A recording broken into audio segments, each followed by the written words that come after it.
অবদান রেখে গেছেন কল্লোল গোষ্ঠীর অন্যতম কবি বিষ্ণুদেব। তার বিখ্যাত কবিতা তুমি শুধু 25শে বৈশাখ। রবীন্দ্রনাথকে আমরা মনে রাখি বছরের দুটো মাত্র দিন, 25শে বৈশাখ ও 22শে শ্রাবণ। সারা বছরের জন্য সমান জনপ্রিয় হওয়া উচিত। রবীন্দ্রনাথ আমাদের অনুভবের জায়গা, তিনি প্রাণের শান্তি, মনের আরাম। এই নিয়ে পাঠ করব বিষ্ণুদের কবিতা তুমি শুধু 25শে বৈশাখ।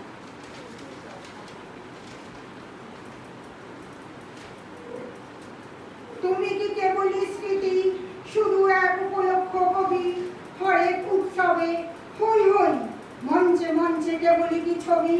তুমি শুধু 25শে বৈশাখ আর 22শে শ্রাবণ। কাল বৈশাখী তীব্র অতিক্ত প্রতিভা, বাদলের প্রবল প্লাবন, সবই শুধু বৎসরান্তে একদিনের বিগত নিঃশেষ। অপঠিত নির্মনন, নেই আর কোনো আবেদন। সাবিত্রীর কৃপকার বিভা, আমাদের দুস্থ চির গধূলিতে ম্রিয়মান।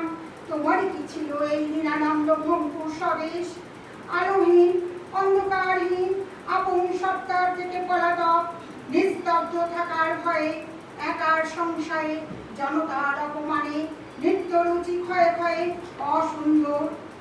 কোথায় সে প্রতিদিন রূপের রচনা, সেই নিরন্তর সুন্দরের ধ্যানের উন্মেষ?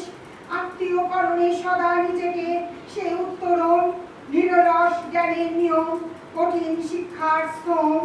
বুদ্ধি নির্ভয়, শুভ্র আলোকে আলোকে, আত্মহের স্তব্ধতা শুদ্ধ অন্ধকারে, শূন্যে শূন্যে ব্যথাময়, অগ্নি বাষ্পে দীপ্ত দিতে, চৈতন্যে জ্বলিতে জ্যোৎস্নার উদ্ভাসিত সুদীর্ঘ জীবন।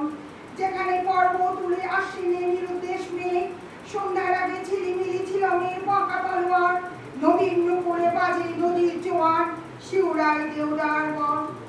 নমস্কার।